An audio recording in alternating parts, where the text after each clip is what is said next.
Coming up on Hoosier Sports Night, a new historic marker on the campus of Indiana University, and one Hoosier legend made the visit to honor the legacy of another.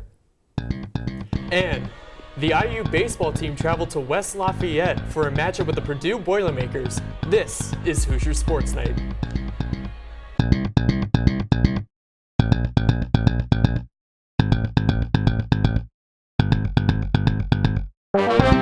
From Franklin Hall, on the campus of Indiana University, you're watching Hoosier Sports Night. Welcome to Hoosier Sports Night. I'm Michael Tilka. And I'm Austin Matricardi. Indiana has a very rich tradition in college athletics, and that's not just as it relates to winning championships, but also in changing history. Two athletes that broke color barriers in sports, one at the professional level and the other in college basketball, are alumni of Indiana.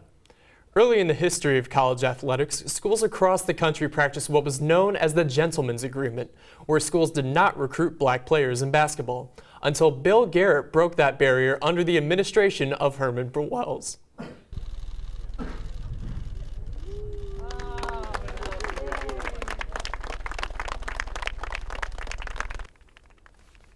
Garrett received no offers for recruitment, even though he led Shelbyville High School to its only state championship in basketball and received Mr. Basketball honors in 1947. Garrett died of a heart attack at age 45, but his children were in attendance for the ceremony. Provost Lauren Roble presided. Big Ten Commissioner Jim Delaney sent in a video message to the service. And former teammate and friend Bart Kaufman also told stories about his time with Garrett while the two were students. Billy Garrett accepted the honor on behalf of his family. He is now an assistant coach at DePaul University and said he went into coaching to be closer with his dad.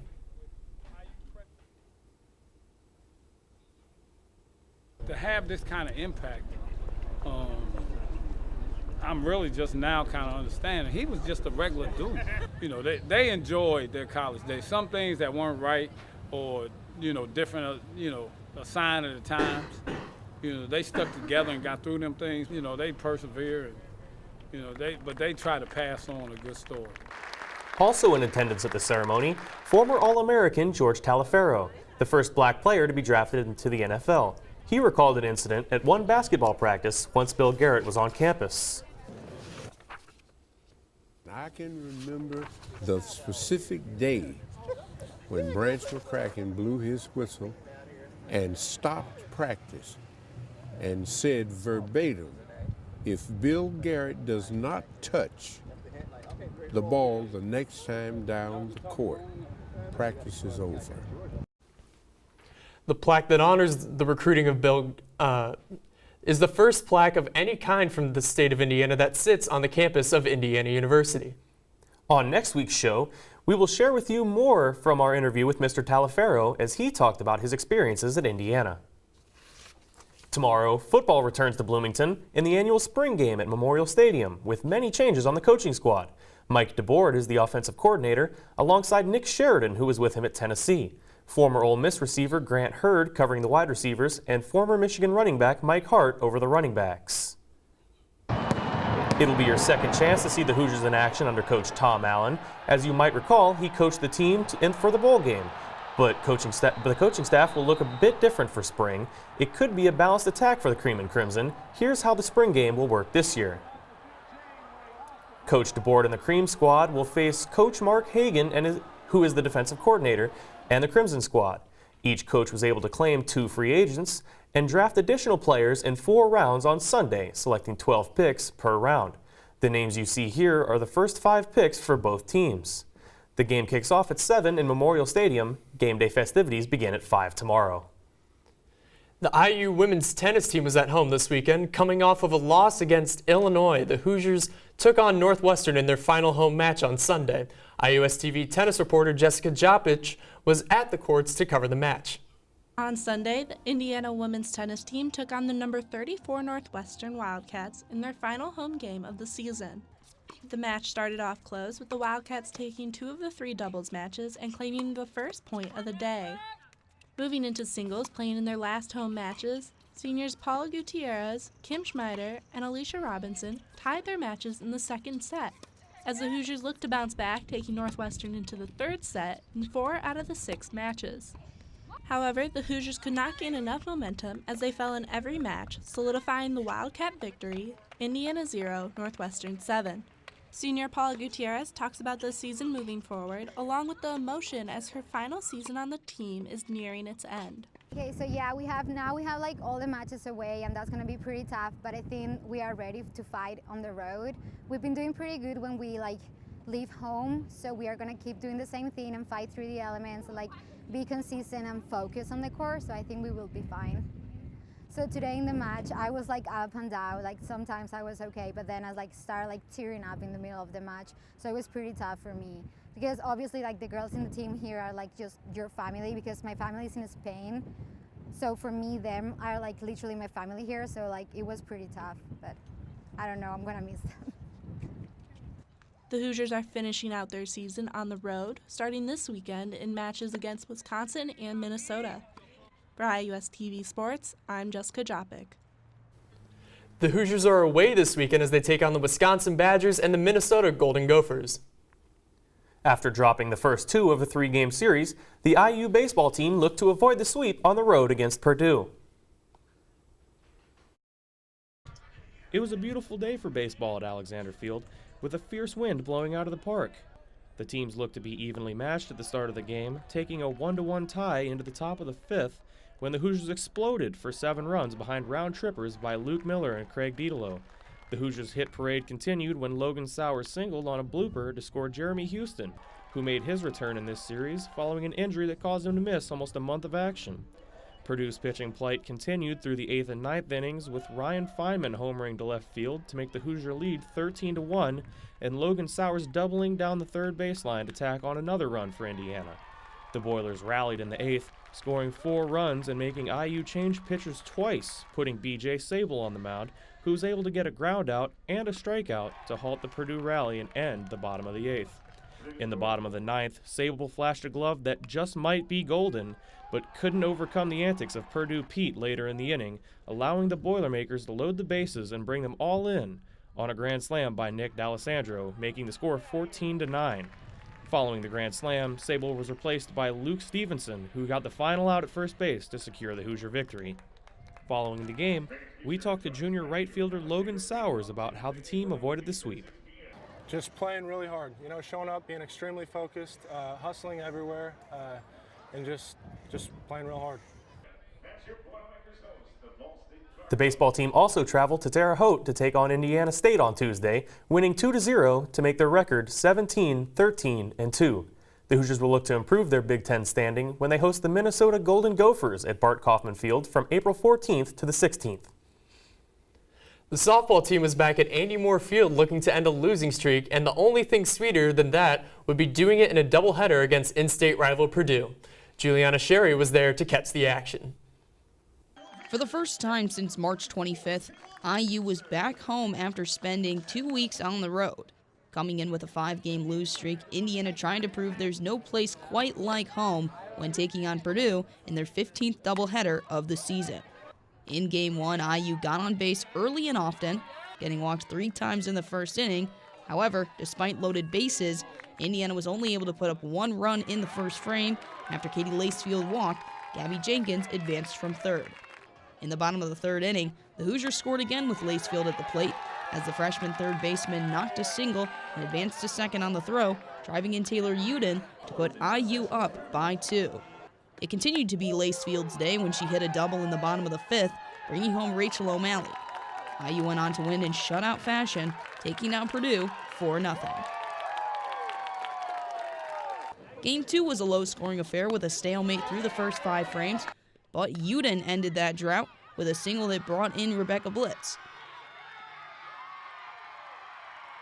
Indiana was able to load the bases again, but were unable to rack up the runs, leaving the door ajar for the Boilermakers. That door got blown wide open as the Boilers drove in 2 runs behind senior starting pitcher Katie Johnson's bat in a top of the 7th rally.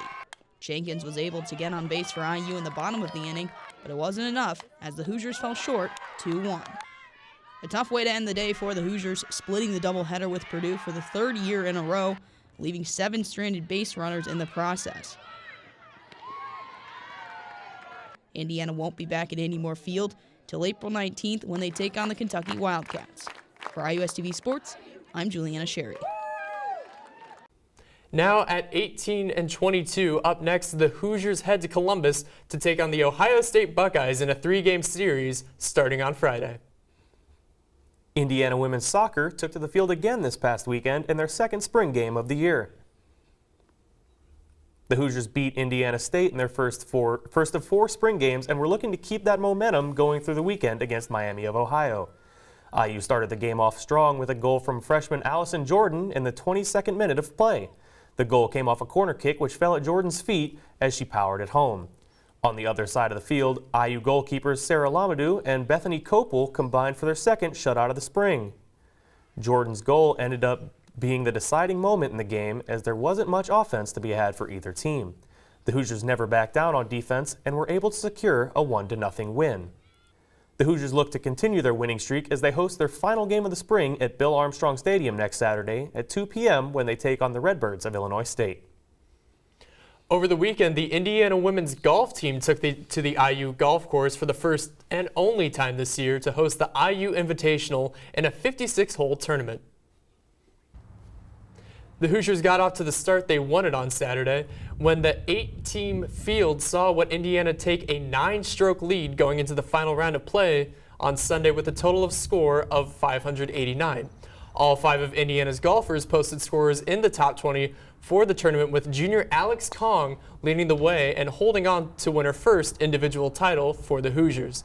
Kong shot 2 under in the tournament, putting in 4 birdies to complete the final round with a score of 71.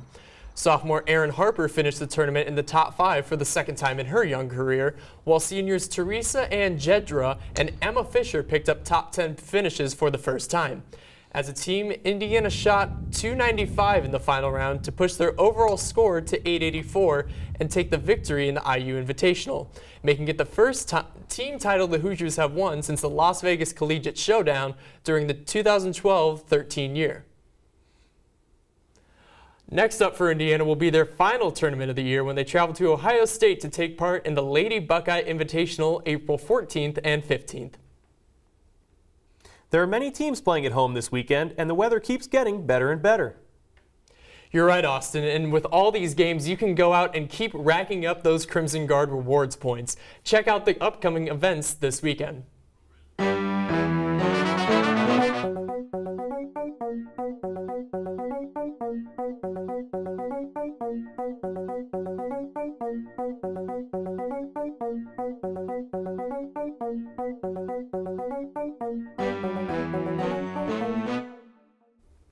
When Hoosier Sports Night continues, the club teams are welcoming visitors to Bloomington. An important match for the rugby team as the Cream and Crimson is fighting for a championship. We have the details coming up, but first, a lot of teams were in town for field hockey over the weekend. We have the results next. You're watching Hoosier Sports Night.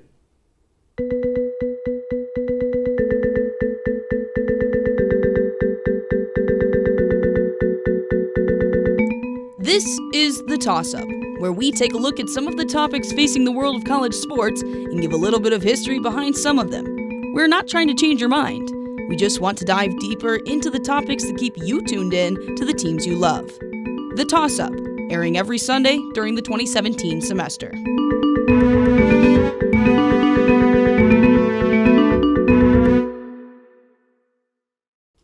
We all know the IU Athletics motto, 24 sports, 1 team. But let's not forget about the club sports. The club field hockey team played 4 games on Saturday when they hosted the B-Town Battle. IU played host to 6 teams on Saturday in the annual tournament, and there was no shortage of close finishes. In Game 1, IU took on Wisconsin in a low-scoring affair. The Badgers struck first with a goal with 8:15 to go. Senior Nathan Manwaran put in the equalizer with 3 minutes to go, and the game would end at that same score, a 1-1 tie. The Hoosiers took on rival Kentucky Wildcats in Game 2, which followed a very similar script that would come down to the wire. Kentucky got on the board with just 7 minutes to go, but senior forward Risa Broadwin answered quickly for IU, putting it in the back of the goal with 5:05 to go. Stingy defense didn't allow either team to strike again, and the game ended in a 1-1 tie. IU rounded out the day squaring off with Notre Dame and Wash U in the finale. The game against the Fighting Irish ended in a 1-1 tie for the third straight game. IU's goal came from Man Warren, his second of the day. The Hoosiers ended the tournament by defeating Wash U 3-0. IU only had one goal scorer as Pranith Polavarapu had the hat trick for the Hoosiers. Over the weekend, the Indiana Men's Rugby Club avenged a home loss from the fall with a victory over Notre Dame College in Ohio. That's not the only good news, as the Collegiate Rugby Championships have been announced, and to say Indiana will be hosting a huge match is an understatement. The Hoosiers have a bye in the first round, but coming to town on April 22nd is one of the best programs in the country. Brigham Young University is currently ranked number 3, but because the Hoosiers won the Big Ten Universities Conference in the fall, Indiana will host.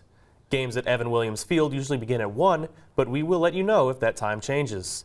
Indiana lost at home in the first round to Lindenwood last season, but the Hoosiers are hoping a strong spring campaign, including a win over Penn State, will mean a long run in the postseason. Don't forget to like our page IUSTV Sports on Facebook and follow us on Twitter at IUSTV Sports. For Austin Matricardi, I'm Michael Tilka. We'll see you next week.